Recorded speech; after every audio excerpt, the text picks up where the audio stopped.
Thank you, Ben. Ben, right? Bruce. Bruce. Thank you, Master of Ceremonies, Bruce. Consul General Annette.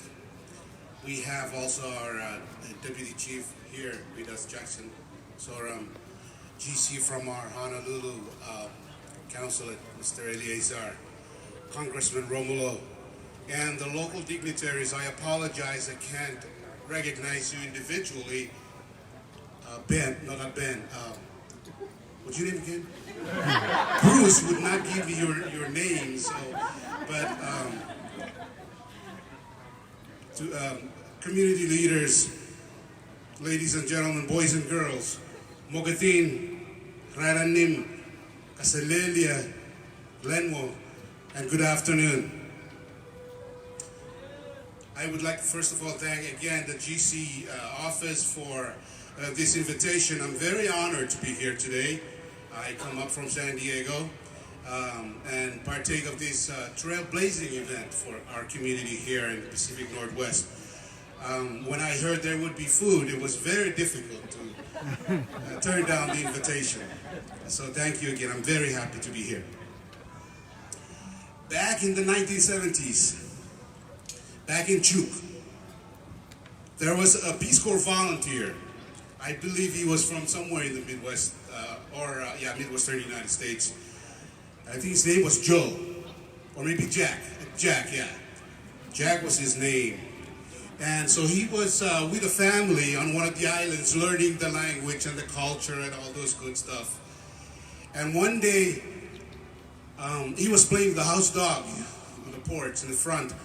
And the father came out and said, "Oh, Jack, you like dogs?"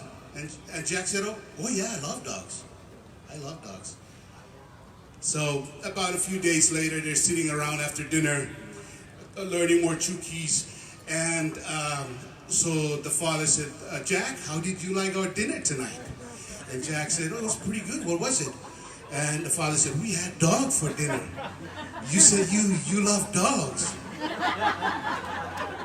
So you can imagine how Jack must have felt at that moment. Anyway, about a week later, Jack is out in the backyard playing with the kids. And the father came out and said, "Hey, hi guys. So, Jack, you like children?" Jack said, no, I don't like children. I guess the point of the story is the importance of understanding others. But there is a prerequisite to be able to truly understand others. And that prerequisite is respect. Before there can be true understanding, there must be respect. When we respect others, we create opportunities to understand them more. And when we understand them more, we respect them even more.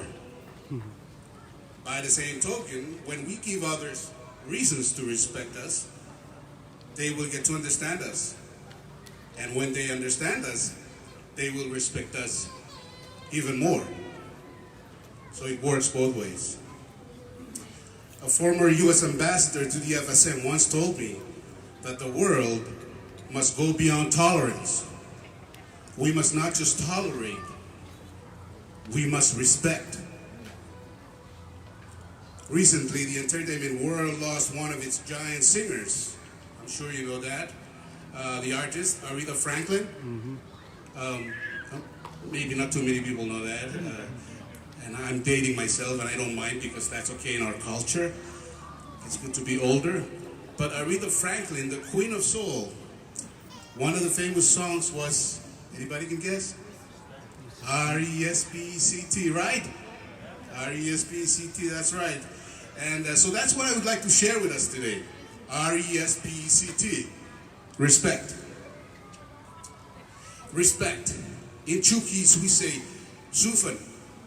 Sufan. Or Yapis. Takfan. Any Yapis in here, by the way? Good. Yes, Takfan in Yapis. Or Waunki in Lokoyan Pohnpei, right? something like that anyway. Act for act in Kosrayan. Close enough? I'm probably murdering these words. I apologize. But if I'm saying them wrong, please just be nice and pretend they're right. But the point that I'm trying to make here is that we all have the terms for respect in our languages. Because we all have that concept of respect. And it is one of the core values of our island cultures. One of the things we all have in common in the islands: respect. Respect for the elders, respect for people in authority, respect for others, respect for our surrounding, the ocean and the land. Just respect. And those of us who were born and grew up in the islands, which I believe many of us here today, we know this core value of respect. So practicing it, sharing it, or displaying it shouldn't be too much of a problem. How do we go about doing this? Manifesting respect? Obviously through our actions. And we do it among ourselves, towards other people, in any place, and at any time. You see, respect is not free. It's not free. We must earn it. We must earn our respect. In order for others to respect us, we must respect ourselves and others and demonstrate that we are worthy of their respect. We must respect even those who are different from us. Befriend them. Befriend people from different cultures and communities, other immigrant communities, and other demographic groups, and other communities, and even organizations like the nonprofits, agencies like law enforcement. Make friends with the police. They're good people. I promise you that. They're there to help us. Show them who we really are. That we are good people who believe in respect. Ask our community leaders wherever we are to arrange for ride-alongs. Anyone done any ride-along before? Where you ride along the cops, the police officers, and learn what they do and try to see things from their perspective? That's a very, very good program. I encourage our community leaders to do that. That way we understand where the police, the law enforcement officers are coming from. Respect is about sharing, about learning from one another, about building bridges, not walls. Many of the problems and conflicts in the world and in our communities today are due to the absence of respect. I'm sure we all have experienced this. I certainly have, but you know, sometimes when people come up to you and say, ask you where you're from, like, so they would come up to me and say, so where are you from, man? What's that funny accent you have? And I would say, sometimes play around and want to challenge their geography. I would say, well, I'm from Feffin. They go, Feffin? Where the heck is Feffin? And I would say, well, I'm glad you asked that because I'll be very happy to school you on that. You see, Feffin is the center of the world. And it's in Chuk. They go, Chuk? Micronesia? Mike who? South of Guam, Guam, USA? Southwest of Hawaii? Hula? The 50th state of the United States? Anyway, if they don't get it, there's a real problem. But usually at that point, they're rescued. And they would say, oh yeah, those are beautiful islands. What are you doing here? I wish I was there. So, the point is a lot of people, especially in the West, they love our islands. They talk about how beautiful our islands are. At least in their perception or their picture of our islands, whether it's accurate or not. But they like our islands, and that's great. We should appreciate that. We should be proud of that. But you know what? It would be even better for people to envy our island way of showing respect. But that can't happen unless we show them, or unless they see it from us. So I would like to challenge us to make these our trademark. People will know we're islanders by witnessing the way we show respect among ourselves and toward others, and in return earn respect from others. And our friends and colleagues and everyone will speak not just about how beautiful the islands are, but how beautifully respectful the islanders are. Respect starts from home. It starts at home. That's where we learn. And that's where we teach our children. We can't just depend on the education system. You know, I work in higher ed, and I have yet to see more programs in civic engagements or courses that teach people about values like respect or cross-cultural sharing. We have conflict resolution programs, but we shouldn't wait for conflict to happen. Teachers can only do so much in helping our young, but it makes a lot of difference when it comes from parents. What our children learn at home should not be supplement to what they learn at school. Home and school should be on equal footing when it comes to caring and teaching our children. Yes, we as parents have the challenge of not having enough time, as many of us work to support our family, but we must make the effort to spend quality time with our children. Quality time. And quality time doesn't mean being glued to the TV or the iPad or the Kindle or the phone. It doesn't mean Facebook and other social media. It means face-to-face. How was your day today? What is your homework? We see how electronics and technology seem to have taken over our real effective conversations at home. You know, instead of calling the kids to come out to have dinner like the good old days, some parents now text their children like, kids, dinner time. OMG, Mom, I'm not done. Fine, I'm coming. People are texting. They're in the same house. And at the dinner table, they're looking down on their phones instead of talking to each other. Can you imagine soon family members will be talking, texting each other at the dinner table? Can you pass me the salt, please? Sure, give it back. I need it. Okay, Dad. That's not a good picture, is it?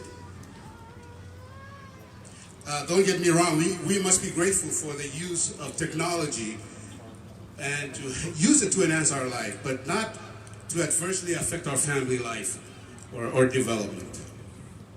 Children pick up all kinds of values quite opposite of respect from social media and television. Parents, say you come home one day and you see a stranger standing in the middle of your living room talking to your children, telling them how to use a vacuum cleaner. I bet your reaction will be incredulous, right? Who the heck is this stranger in my house talking to my children without my permission? Well, guess what? That's happening all the time on TV. And we don't even think about it. Strangers telling our kids all kinds of stuff. Many of them aren't so good. So we must be careful. We must make sure our children are getting the knowledge and the advice they need at home and elsewhere. Again, the best place for children to learn about and how to show respect is at home. When we practice respecting the family, show our children that we respect them, they will not feel the need to go out on the streets and find respect and validation often in the wrong way. You young people, are there young people here, by the way? I see some young people out there, or some people who want to be considered young. But at any rate, although you may have been born and have grown up here in the United States, remember, you are still islanders. Yeah, you guys out there, you're young, right? You're still islanders. What that means is that you must make every effort to hold on to our island cultural values, one of which is respect. Respect your parents, the elders, other people, and the environment. Our ancestors passed this value down to us, the older generation. We are now passing it down to you. Be proud to be islanders. Be proud of your culture. And the best way to show that pride is by showing your peers and the whole world that we are a people who believe in and practice respect. But being respectful doesn't mean being timid or being passive. Sometimes others may mistake our island humility for weakness. We are humble, but we are not weak. A true islander is one who is strong, but doesn't dominate. Who is proud, but is not arrogant. Who is confident, but is not self-centered, but thinks about his neighbors and those around him or her. When we witness injustice directed toward us and toward our neighbors, we must speak up. We must be vocal without being disrespectful. When we experience unfairness in the system, we must be proactive. We must be brave without being adversarial. We are, after all, representatives and ambassadors of our country. Yes, we are ambassadors. I hope the Foreign Service or our external affairs folks won't get me in trouble for using this word loosely, but we indeed are ambassadors.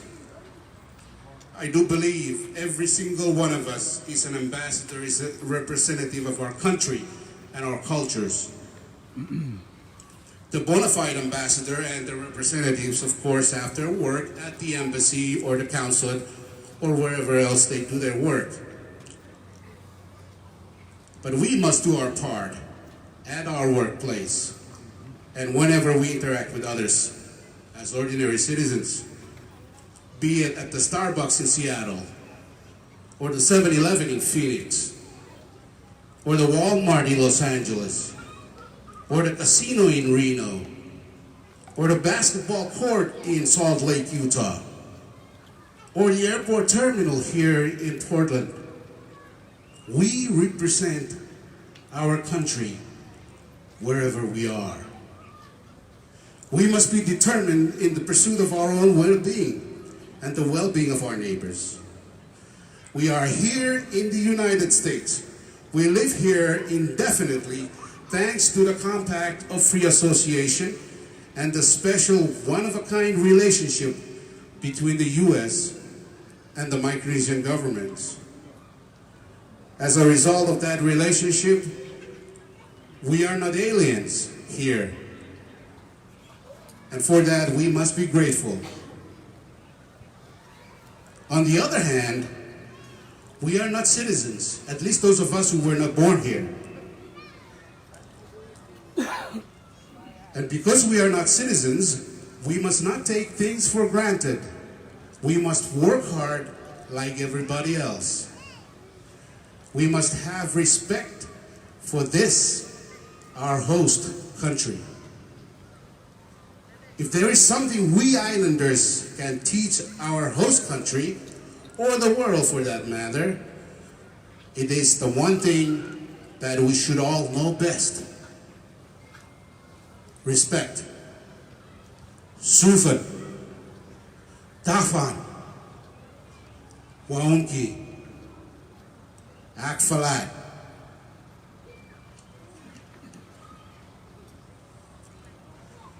I want to leave you with a quote from an 18th century English writer, clergyman, by the name of Lawrence Stern. He said, and I quote, "Respect for ourselves guide our morals. Respect for others guide our manners. Respect for ourselves guide our morals. Respect for others guide our manners." Very simple, straightforward, and yet very true and powerful. Good morals and good manners as a community, that's really all we need. I want to thank you for your attention. And I know we came here for the food and the entertainment, so I congratulate you for having successfully endured the past 7 minutes of my talk. No, but seriously, thank you. I'm very honored once again to be here. Very happy to partake of this special event. I wish you all the best as we all go back to our different places throughout the land.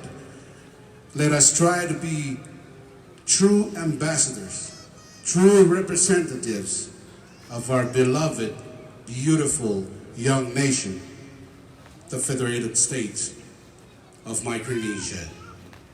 In our major vernaculars, I say, "Kamagargad, kiniso javur, kalangan and kupuromail, and kulo malalat." And being from Southern California, I might as well say, "Muchísimas gracias todos." Thank you.